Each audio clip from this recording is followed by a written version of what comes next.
Hello, and thank you for joining the Global Journalism Seminars at the Reuters Institute. At the start of this year, today's guest, Jakub Parusinski, was helping his former colleagues launch a new English language news network, the Kyiv Independent, and he's raised close to £2 million for them to date. In a media career spanning 13 years, Jakub has worked as a journalist, a consultant, and a media manager.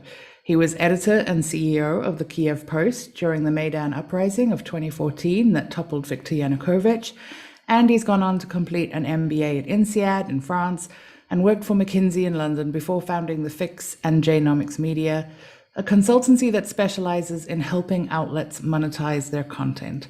He also consults as a lecturer on media business at the Stockholm School of Economics in Riga, where he's joining us from today, and is current chairman of the board of the Media Development Foundation in Ukraine. You might say that Jakub's career was preparing him for this moment. In March this year, as Putin's tanks rolled into Ukraine, he swung into action to ensure staff at the Fix were safely evacuated, and Kyiv Independent journalists had everything they needed to continue ground reporting.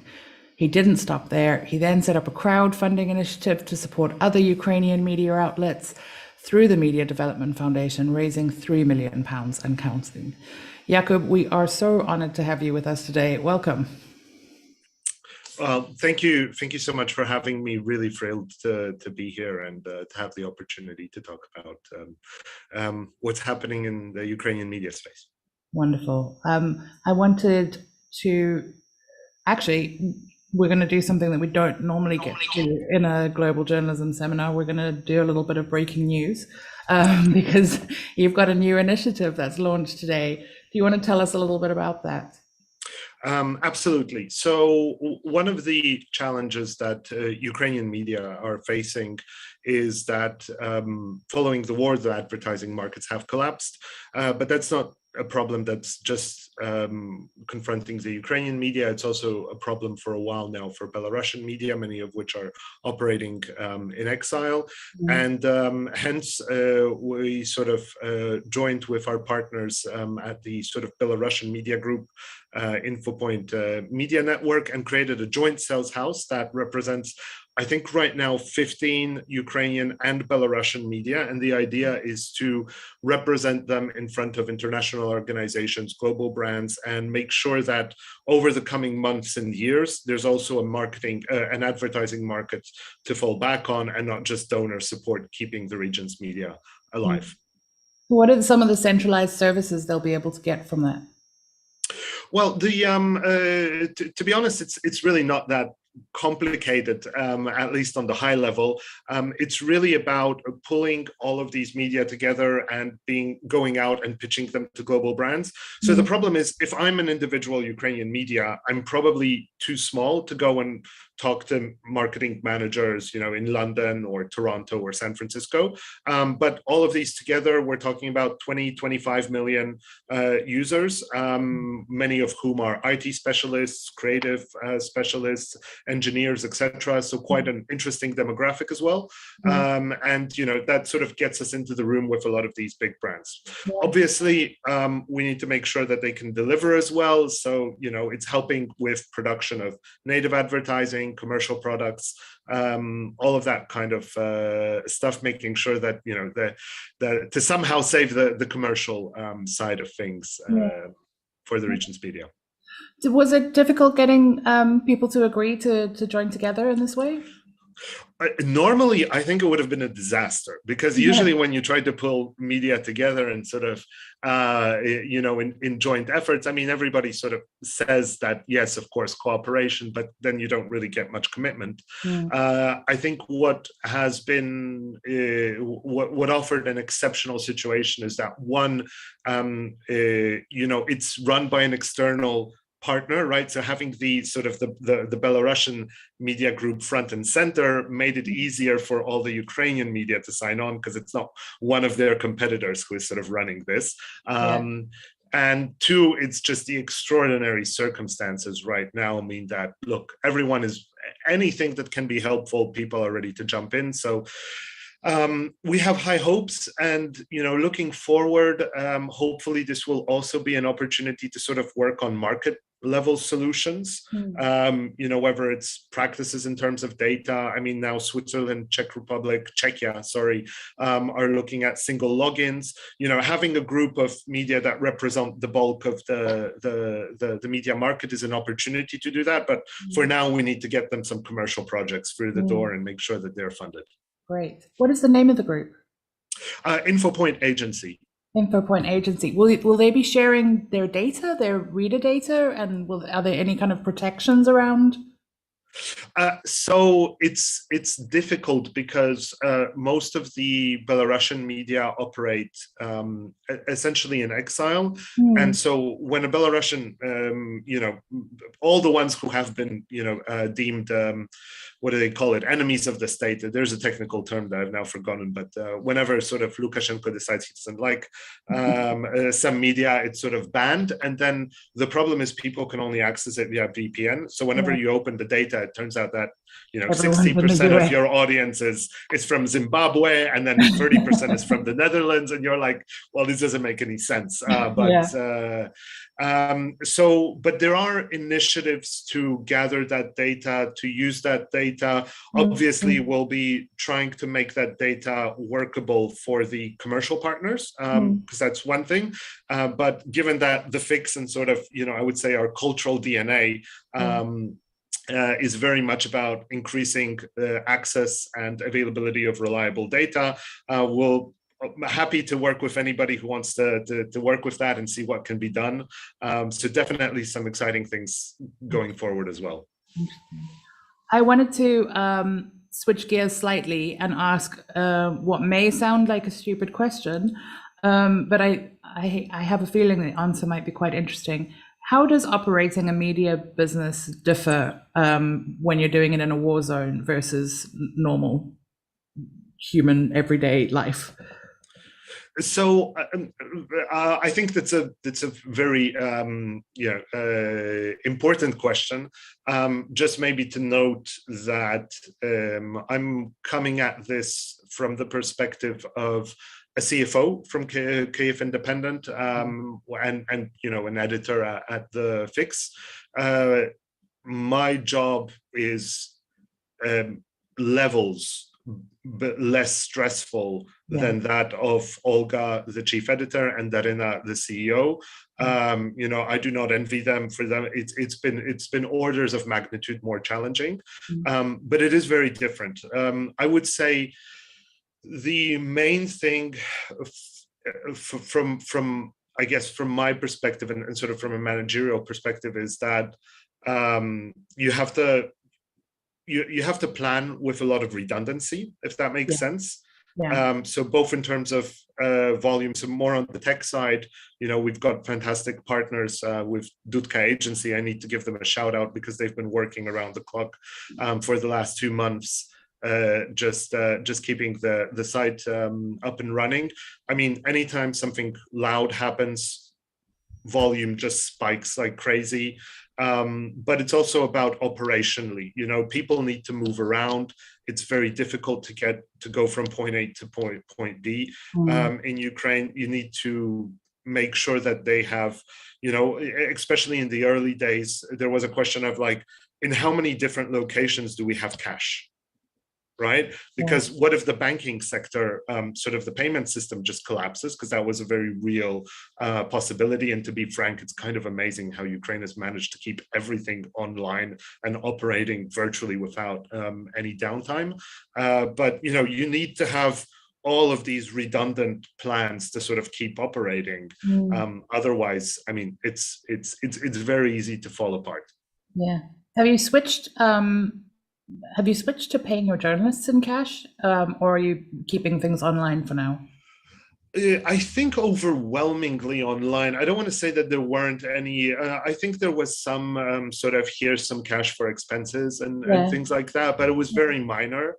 To be honest, as I said, the banking system withheld. That's despite very intense, prepared, trained sort of Russian attacks on the sort of the whole IT system of Ukraine on every level, government, banks, online services, all of that was under attack, and somehow managed to, or not somehow, thanks to incredible work, preparation, and so forth, managed to survive.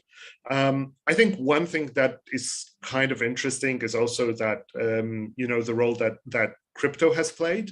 Not so much for the Kyiv Independent, although we do gather some donations in crypto.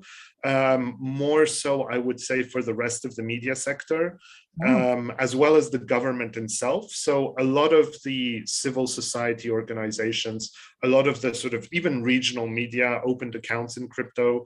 And especially in the first days of the war, when one of the first things we did was to open crypto wallets to be able to gather donations. Actually, quite a bit of that went through and went directly to Ukraine, within a matter of sometimes minutes, often hours, whereas traditional banking would have been significantly longer. So there's quite an interesting piece to sort of dig into there, and in the role that crypto is playing. Who would have thought, right? Not me. That sounds like a feature article waiting for someone to write. I was listening to, on the topic of those donations, I was listening to an aid worker yesterday saying there's this concept in crisis management that you have an 8-week honeymoon period where the public is motivated and helping and giving. And then it just kind of flatlines, and you've got to use those 8 weeks to get ready. Has that been your experience? I mean, now that you're in the 10th week? Yes, absolutely. So I would say that there's it's a little bit more nuanced. So, so actually one of the things that I think was quite helpful here is that personally I had gone through Maidan, the revolution before, and while honestly, when I think back to that, that was pretty intense. A lot of people lost their lives. It was quite a in many ways a traumatic experience for a lot of the Ukrainian nation. And as bad as that was, it seems like child's play compared to what is happening now, but it does sort of help you inform, and it does give you a certain amount of preparation. And one thing that we discovered during Maidan specifically, and which I think carries to all sorts of crises, is that the honeymoon window, the sort of the period when people really care, it works, but there is something that can break it, which is when the situation becomes radically worse. And so specifically Maidan was sort of this constant escalation where the situation got worse and worse every couple of weeks, which sort of kept people engaged. And it was ultimately what brought down the downfall of Yanukovych, which was an amazingly foolish strategy from his perspective. So that's in terms of the long side of it. But looking at the short end of this 8-week period, I think there is a real 8 weeks is sort of for standard operations. When we're looking at a crisis of this magnitude, really the first 48, 72 hours, this is what I would call is kind of a magical period when just it's really all institutions, or at least this was my experience, is that all institutions that are supposed to work on a given in a given area, work on a given sector, they essentially break down because nobody has planned for this. Right. And what happens is people become people, which is quite unique. People are no longer just representatives of whatever organization they are. They are at the very core of them, humans who are making often very moral, emotional, or sort of, other judgment-based decisions. That plays a big role. And I think it meant a lot for us as well in terms of being able to rally support for Ukrainian media, because during that time, you can show up anywhere. And as long as you make a reasonable argument that this is how we should solve things, this is the way that it will work. After that, bureaucracy starts to come into play. There's still about 2 weeks when a lot of things can move around. There's a lot of flexibility and people really, really care. And after that, it really drops off. And then after 8 weeks, it's gone. Yeah. Would you be able to, I mean, within those first few weeks, you were very successful in getting the Media Development Fund, the crisis fund going. Would you be able to give us kind of an overview of what came in and what it was spent on? Yes, absolutely. So it was a lot of different partners, a lot of different sources of money. By the way, I'm happy to sort of show that a little bit more visually. Yeah, that would be great. Yeah. So this is kind of it's before sort of jumping into that. I think my main point here is that essentially the first 2 weeks for us were like a giant mapping exercise, and sort of because on the one hand you have hundreds, thousands of people, and then dozens or actually more than dozens organizations that are ready to support. And then you have on the other side a tremendous amount of media that have needs. So I think in the first 24 hours, we used whatever resources we had just to send out. I think it was about 60,000 euros at the time to almost 50 different media organizations, with the very simple principle of, is this a real media organization, right? Like that's the level of due diligence. Are they not pro-Kremlin? And does their need sound reasonable? And essentially it was making decisions, within a 15-minute, half an hour, 1 hour time frame, so that people could get money immediately to buy fuel, to buy whatever medical equipment, whatever they needed, essentially, as long as it was within a reasonable threshold. Most of the transactions were about, between 1,000 and 3,000 euros. That was kind of immediate. Since then, we've also purchased, distributed about 600,000 in equipment. I'm using a lot of approximations because there's a lot of numbers and they move all the time. That's about 3.5 tons, which is actually extremely relevant when you're moving equipment.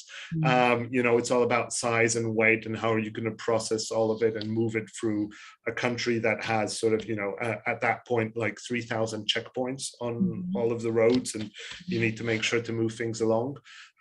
There's been about 500,000 in direct donations to larger media as well, to sort of keep them going, and then the rest of the money is sort of spread out over the coming months. But as I mentioned, would be happy to sort of spend a moment just to give a little bit of background. I think it would be really interesting. And just a caveat, these are media organizations from what would normally be a highly competitive media industry, correct? These are not people who would normally be cooperating.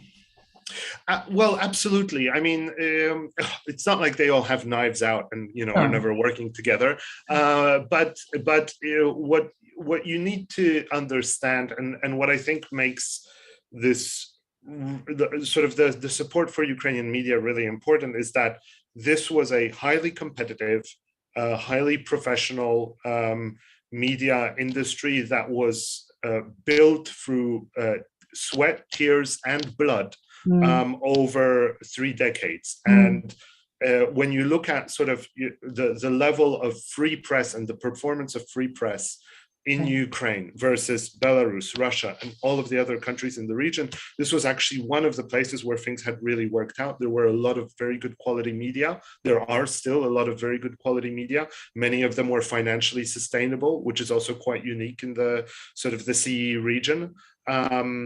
And so, the fact that we were able to sort of step in, as well as many other donors, to help them survive is very important, because at the end of the day, what we see here consistently from Putin's speeches, from the sort of messages that are coming out of the Kremlin, is that this war is also about destroying Ukraine's culture.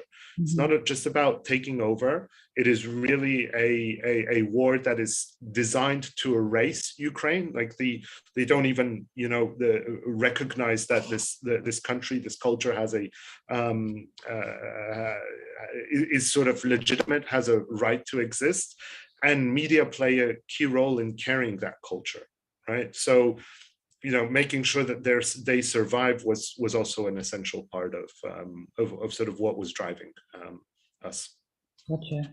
Yeah. Let's take a look at some shots. It's my favorite. All right. Fantastic. I don't want to go through too many slides, but just to give you sort of a little bit of a sense. So look, the first thing is the VIX was not designed for war reactions, for sort of being a war operator. But I think what we were doing beforehand was actually quite useful, because the idea was to have a sort of a research and a media publishing hub that would, the overarching goal was sort of to increase the availability of reliable data. That turned out to be very useful, because when the crisis hit, we had data about all of the different participants. We knew the market. The Media Development Foundation, for example, has a network of over 100 sort of regional media, and the FIX has been analyzing that data, publishing about it. The other thing which was quite important is that the organization has deep roots in Ukraine. So myself, I'm Polish, but my wife, my daughter are Ukrainian. Many of our team members are either from Ukraine or still based in Ukraine. And so, for us, it was personal. The second thing that I would really like to emphasize is that this was not a solo effort. It was actually the effort of, there was the FIX, there was the Media Development Foundation, which is a Ukrainian NGO. There was Are We Europe, which is a Brussels-based media NGO and publisher. The Kyiv Independent helped, and Genomics, which is a media consultancy. And what was really important here is that on the morning of the 24th, when we all woke up, because there was this strong relationship between the different organizations, there wasn't really much of a sort of transaction cost to pool all of our resources and say, like, look, there is one important mission for us now, and that is to help Ukrainian media however we can.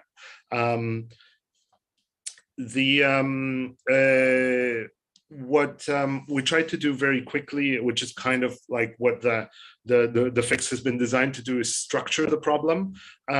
So immediately break it down into immediate needs, short-term needs, and mid to long-term needs. And by immediate needs, we mean you have 2 hours, right? Solve it. That's the sort of the tempo where we needed to react. Short-term meant we have a couple of days to make a decision. Mid to long term, I mean, when the moment when we started to look 3 months ahead, that was as the long-term plan. That was really a sort of a big sigh of relief, I think, for the whole organization.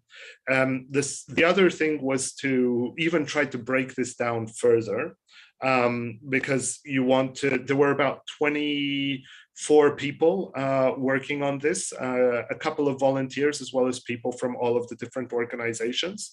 And while, everyone sort of pays a lot of attention to the fundraising part and sort of raising the money, that's sort of where you get the loud headlines. This was about, 10% of our effort. Most of it was going to the other work streams, and the way that we structured our work streams was, between donation of equipment, the micro grants, the transport and relocation, setting up alternative offices, a survival fund, and then this sort of sustainability support, which is InfoPoint, which has come to fruition just now. One thing that was really important is the whole time, whenever you structure something, it's not just about having a list of what needs to happen, but also having prioritization. Like, if you need to drop everything, what is the one thing or the two things that you hang on to?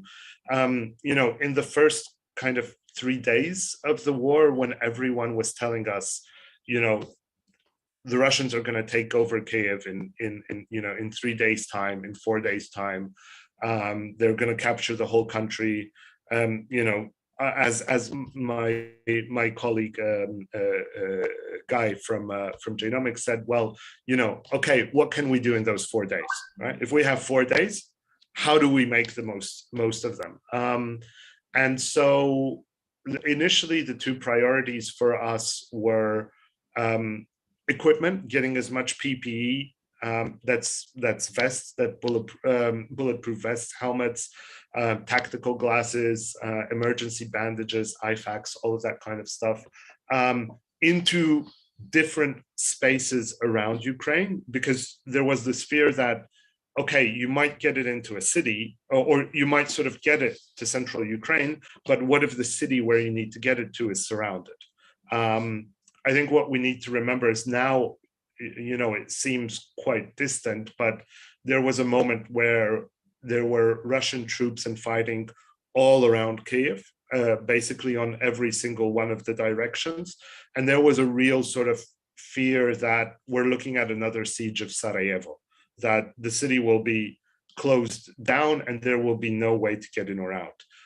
So what we were trying to do is move as much equipment as possible to different parts of the country. That was a very painful process. I'll get back to that in a bit. And then the second thing was finding housing and helping relocate journalists who were, we expected, going to be leaving Ukraine in large amounts.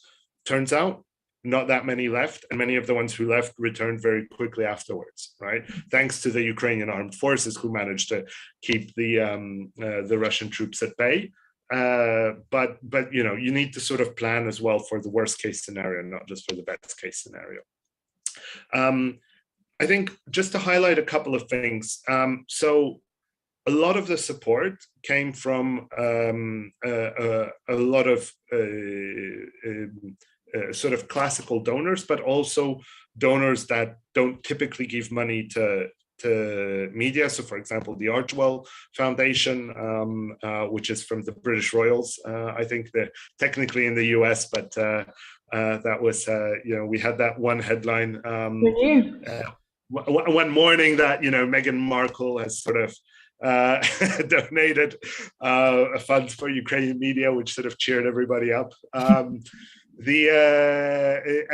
But it was also about organizations that could move fast, right? And that was the sort of the main thing, was always at what speed can you deliver.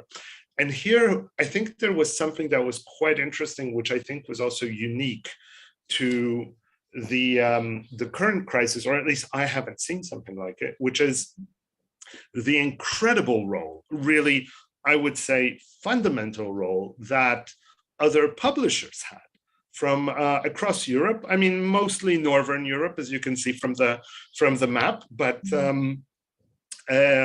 here, just to highlight a couple of examples, I think it was day 2 that Sifted came and was like, we don't really know what to do, but we imagine that you need money. We're going to donate a portion of our subscription revenues, which was just fantastic, because we had never thought of publishers actually stepping in and being a support vehicle, because you have this whole donor ecosystem. And then the local came and was like, we're ready to send you money. And what was great about that was extremely flexible money from people who are also media managers. So while I have nothing but thanks to all the donors and all the philanthropic organizations that are supporting Ukrainian media, a lot of them are not run by media managers. So it's a little bit difficult for them to say, what is actually helpful. And a lot of them have some kind of bureaucracy, and they need to work around that. And that's frankly not something that is super helpful when you need to move at extreme speeds. So I think the role that other publishers played in coming and supporting was absolutely phenomenal. The other two that I would just mention quickly is Gazeta Wyborcza was one of the first, and also played a key role in mobilizing other publishers. So as soon as they sent the money, they started calling their friends in other countries. And then, of course, Axel Springer, which sort of came in and just decided to donate €500,000, which immediately went to bulletproof vests and helmets that have been sent all across the front lines of Ukraine, which was just a tremendous amount of support. Obviously, Guardian with the coverage and all of the other coverage that was really helpful as well. The thing that I think was really important is, as I mentioned, it's really the first sort of couple of days and then the first 2 weeks that play a big role. So I think when we look at the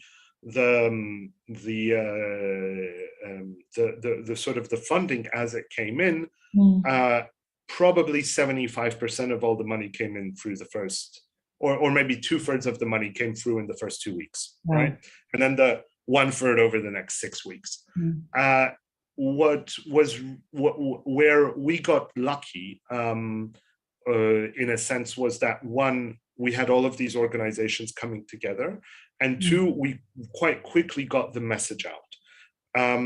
So what that meant is, for most of the media, if you want to start a GoFundMe in the middle of a war or an ecological crisis, GoFundMe immediately shuts that down. Because opportunistic, anyone might be coming along and sort of saying, look, I want to create a fund or whatever. So they take a very dim view of things that are open in the first 2 hours. What was great was that the Kyiv Independent already had a GoFundMe. We already had a sort of a way to reach out to them. And, within a few hours of the first GoFundMe being shut down, we were talking to people. We had a VIP sort of account manager in GoFundMe, and we were talking with them directly to be able to unblock this.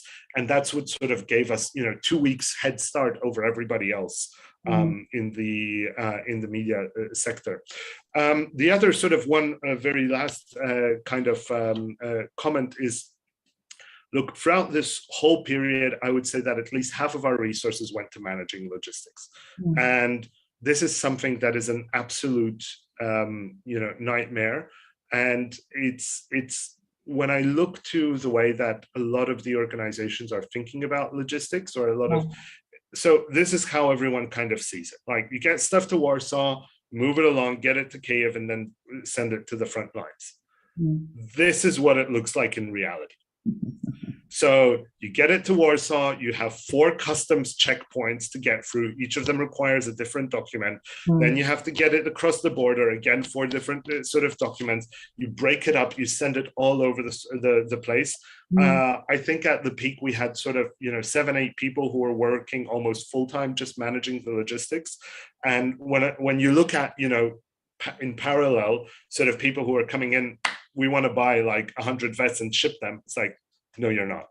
That's just not going to happen, because one, all the vests in Europe were bought up in the first 48 hours. So you need to ship them from China. And then the second thing is, it's a really difficult process to sort of manage all of this along the way. And honestly, that's something that we're kind of stepping out of, and everyone is sleeping better because it's just been an incredible pain.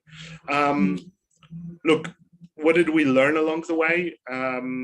When all of this sort of when all of these chaotic things are happening, decentralized decision making. Everyone needs to be able to move forward. There's no opportunity to kind of check things, but make sure to have internal communications very robust. Everyone needs to be up to date on what's happening.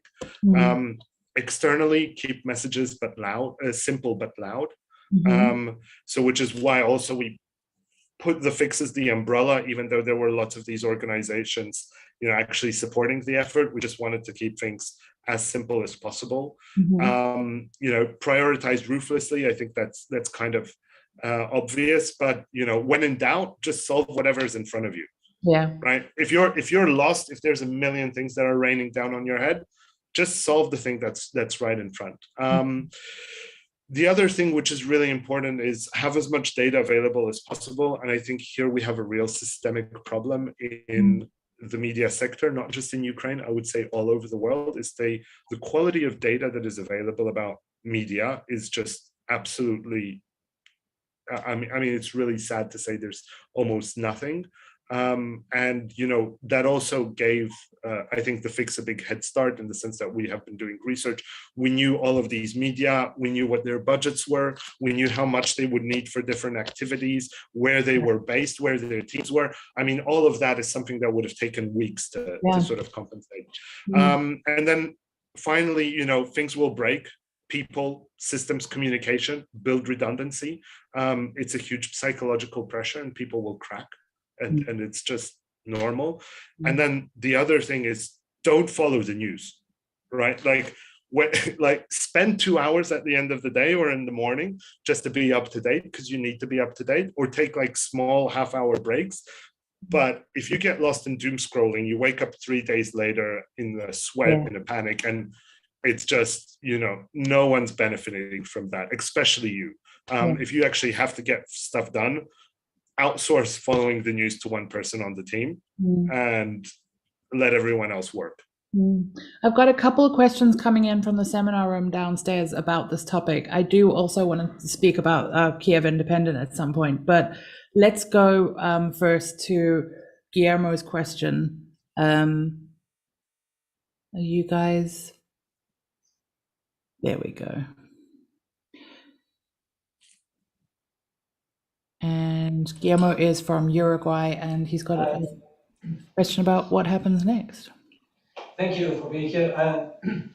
The war is still ongoing, so maybe it's too early to ask, but do you think this wave of collaboration and this mindset of collaboration between media will stick after the war is over, or it just was something for a spring that will go away? I mean, for sure it will not stay to the level that it is now. And I think we need to be ready for that. And I think we need to not be too sad about it. There's this kind of thing, whenever, something really horrible happens, it brings out the best in people, and they all try to get together and work together. And then sort of life becomes normal, and we start to prioritize the needs of our own needs, the needs of our organization. That's okay. We need to be ready for that. But ideally, the way that we're thinking about it is, what do we really want to save? Versus what is it that, we'll go back to being our competitive selves, and that's okay, right? Actually, just maybe from a personal reflection, I remember from the revolution, there's a lot of PTSD coming to all the folks involved here. Some people it shows up soon, some people it will show up months later. Personally, I remember this being one of the saddest things, is when, the cooperation kind of starts to break down, and you're like, well, but we had all of these great values. But I think it's okay. I think we can, mourn that quietly, but also try to keep some areas of collaboration going, but really prioritize. What is it that we want to keep alive? Where is the cooperation important versus where can we let go? There was another question in the room from Simon from the Australian Broadcast Corporation, and I will let Simon ask his question. Hello, Jakub. I was just wondering, you mentioned in your presentation that there was, a challenge involved in keeping servers up and migrating things and the skills around that. It just made me wonder whether there have been any big donations from tech companies of infrastructure or skill to help in that process. Actually, yes. I didn't want to go into too much detail because there was a whole work stream on that. And I don't know if technically they okayed the fact that we can talk about it openly, but let me put it this way. All of the people that you'd expect, all of the usual suspects, stepped up in a massive way. And I don't remember the exact numbers, but I think in the first couple of weeks, we did like 15, we supported sort of as a coordination platform between the actual service providers and the media themselves. I think like 15 different server migrations, and then debugging, cybersecurity support, and all of that. The other thing I didn't mention as well, which I think definitely can and should do a shout out, is Twilio, which actually put together a chatbot. So if you're on Facebook, on Telegram, I think Viber, I want to say Viber, which are the main sort of platforms that you can use, you have access to all of these different types of support just through this automated chatbot with two kind of communications managers helping out sort of troubleshoot stuff. So yeah, tech support was really, I mean, fantastic. Very quick. Yeah. I'll follow up on that with something perhaps along the same lines. A couple of weeks ago, we were talking about InfoSec, and without compromising your systems, are there any things that are you coming under attack? And perhaps that's the obvious question.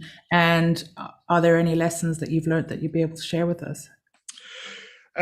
Yeah, so I mean, the quick answer is yes. This was a huge stress, both in terms of attack, but also in terms of the infrastructure. So you know, the Kyiv Independent's traffic grew, you know, 10,000 times, 100,000 times, right? Remember, like we were a startup launched like 4 months ago or 5 months ago now. This was far from being kind of a super established media, even though it had this track record of the Kyiv Post, and you know, it's not like it was completely green. I think, look, there's more and more sort of ready-made solutions in the sense of, but media need to be able to afford them. What was also great is virtually every single tech solution provider that I know either incredibly discounted or made media or made their services free for Ukrainian entities. So we were able to benefit from that. The other thing where, you know, I mean, the best advice you can get in life is to be lucky. And I think in many ways we were lucky here. But one of the really important ones is before the war started, actually, Kyiv Independent managed to secure an investor who is an IT startup, sort of an investor in the IT startup space and has great developers, and a big shout out to them.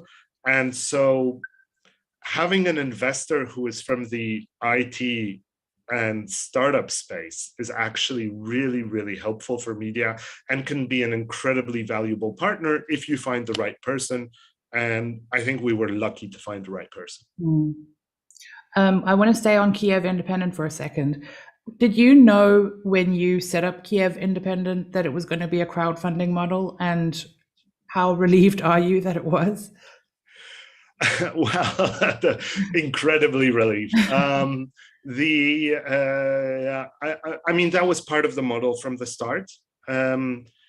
So Kyiv Post, which is the sort of the spiritual predecessor, was actually the first media to introduce a paywall in Ukraine, and reader revenue sort of was a big part of it. So when we launched the Kyiv Independent, we knew that reader revenue and crowdfunding were going to be big things.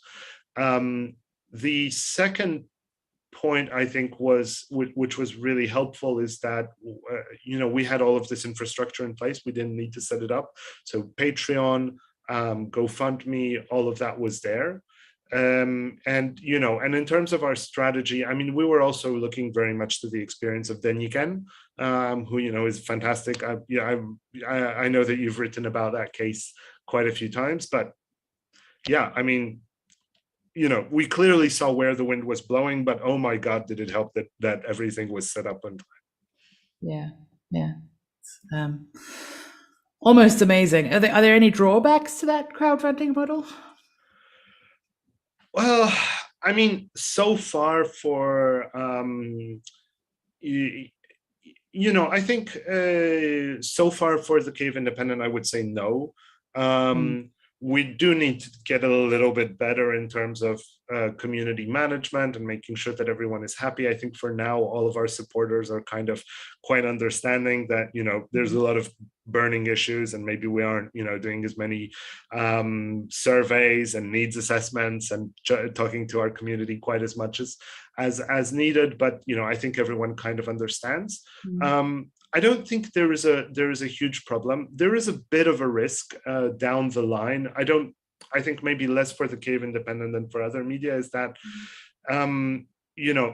if you are supported by a bubble of supporters, a very specific demographic, political, whatever group, you can easily more easily get lost in that bubble than if you have a very diversified model. I want to see if we can go back to the room because Hannah had a question about the community in place around Kyiv Independent. So let's just see if we can get them back. And while we're waiting to get them back, let me follow up with a question very quickly. Do you think more journalists need to have business experience and understanding and perhaps MBAs? Look, I'm not going to argue against it. I think journalists should really understand how their businesses work. Partially to kind of not do things that go against it, because it's an old story, but if you've got a paywall and then people ask you to share the articles and you start sending PDFs around, you're undermining your own media a little bit. That definitely is an issue. But I think also in terms of, look, I think one of the things that I really didn't like about media 5 and 10 years ago, and which I think is going away, but I hope it goes away sooner, is that because of the advertising-based model, we had to have these silos, right? Mm-hmm. You had editorial on one side and commercial on the other side. And that led to something that almost every media that was based on that model has, which is that editorial considers themselves the real media people, and the other people are considered a little bit, like second-rate, second-class sort of stuff. And that leads to tons of conflict. And frankly, it's, look, used to be a journalist, was really sad to leave journalism. Now I find the management side much more interesting. So many puzzles to solve, so many sort of creative things to come up to. But what media have going for them is that there's a brand, there's a mission, and it doesn't matter, whether you're doing sales or community management, you're part of that story, there's that cliche of the janitor who's working at NASA, and when they ask him what he does, well, he's helping send people to the moon or to Mars or whatever. There needs to be more of that in media. And I think, having journalists know about business is definitely helpful.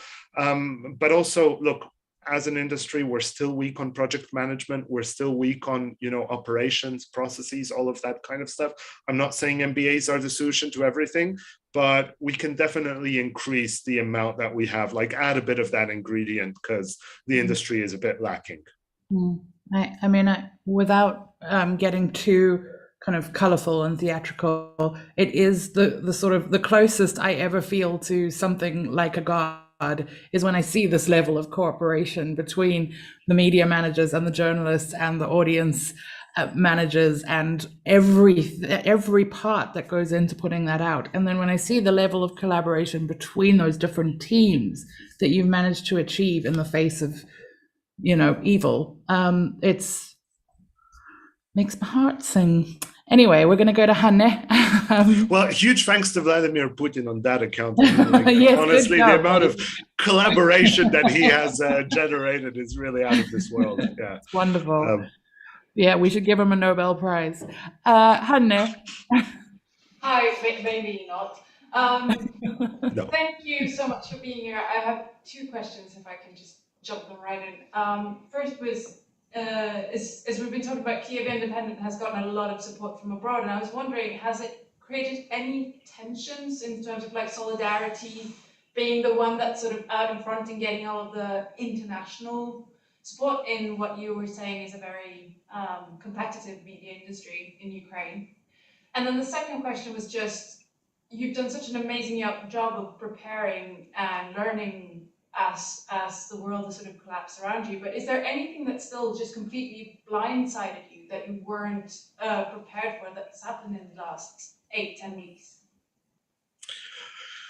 Well, I mean, look, I thank you. I appreciate that you know, the sort of the sentiment. I wouldn't say that it was all quite so successful. So honestly, the fact that we didn't have the bulletproof vests in place before the war, you know, I mean, we had some instincts. We moved some people out, we moved them around, we did a bit of preparation, but you know, honestly, it wasn't enough, and we should have done a lot more. I think the difficulty and the challenge of doing logistics and just how much detailed knowledge and process management that requires was absolutely you know, unexpected. Even you know, having worked in other industries, it was still a surprise.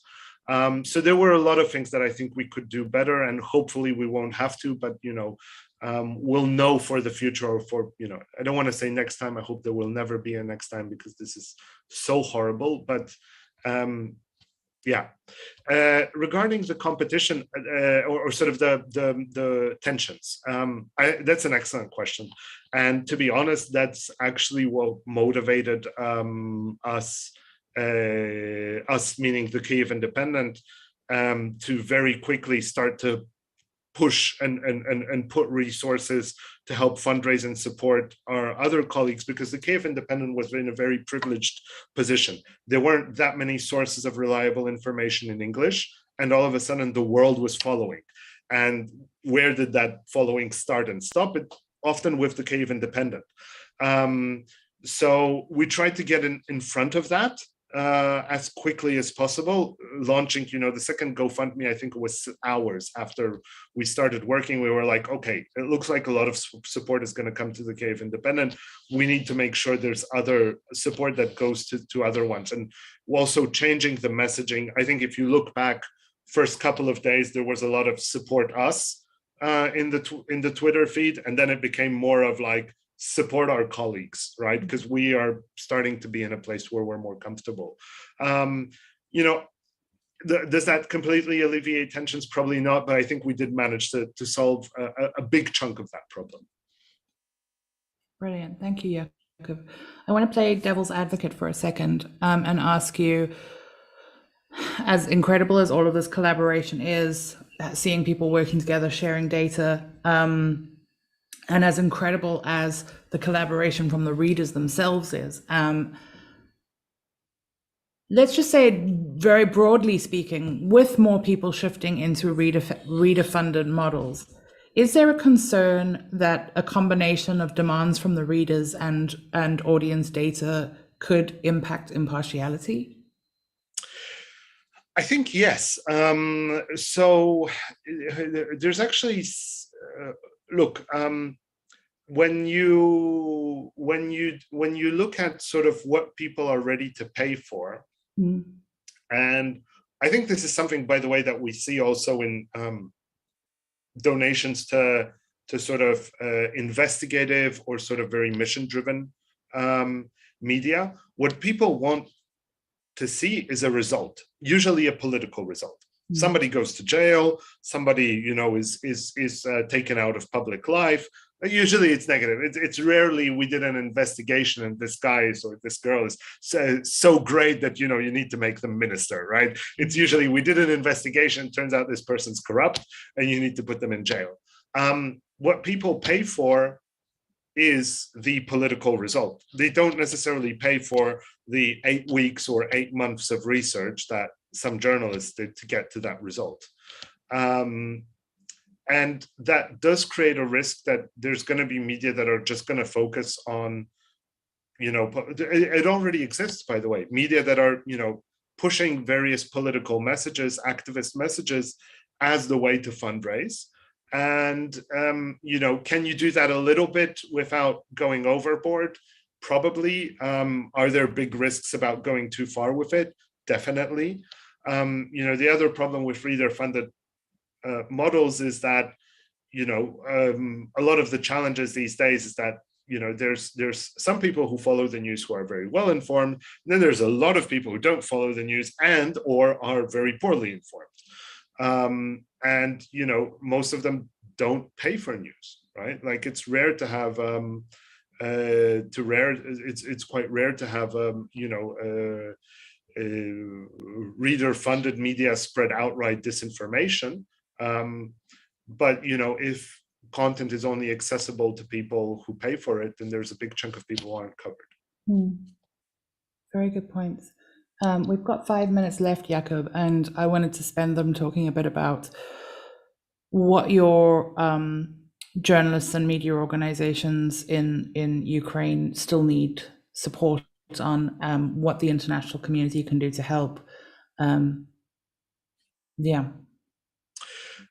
So, look, it was true on day 2 of the war, and it continues to be true on day 80, that the single biggest,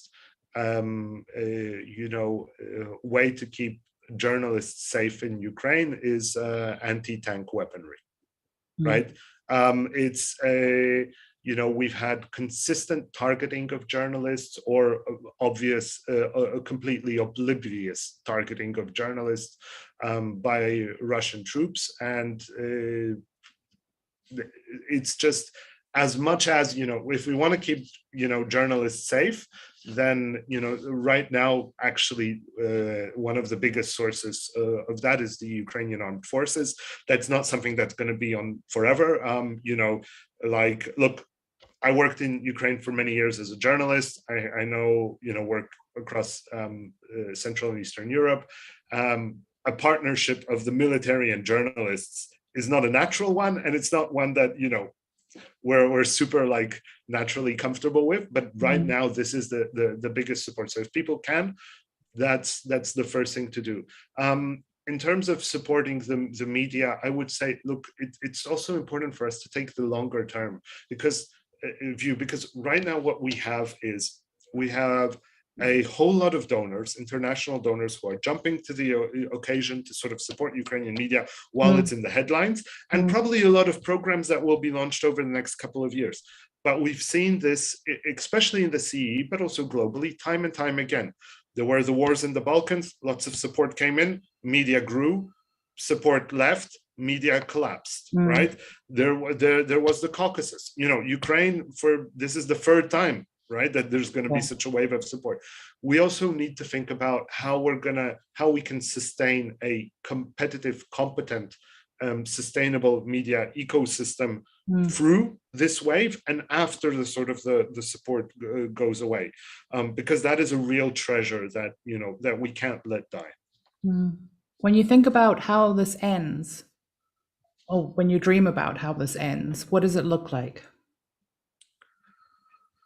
Well, when I dream about how this ends, it's the Ukraine is free, is whole, and has a whole ton of media that can report about, honestly, I want the media to be able to get back to covering business, covering what's happening with the environment, which is a huge sort of area for growth of media, but also really important socially. But I also want media to get back to writing about celebrity gossip. No, just get back to normal. How does it end in practice? I don't know. Solving one problem at a time, but I'm optimistic. Jakub, thank you so much for your time today. I wish you very, very, very speedy return to the weekend roundup of events in the Ukrainian newspapers. Let's see that happening soon. And I'm just so deeply appreciative of the lessons that we've learned from you. I'm sorry that we had to learn them, but I'm really deeply appreciative that you took the time to actually impart some of this wisdom. And may we all never need it, but you're doing a great job. Keep going. Well, thank you very much. I hope that we find the time and write it all up as a case study. That's what the fix was was doing in the past, and I hope that we managed to get back to that. But thank you for the possibility to discuss this and for everyone to taking the time. Brilliant. We're back next week with Yasmin Acuna from El Surtidor in Paraguay. She's talking about infographics. They've got some award-winning visual storytelling, and we're looking forward to hearing lessons from her. And everyone go well. See you soon. Jakub, come and visit.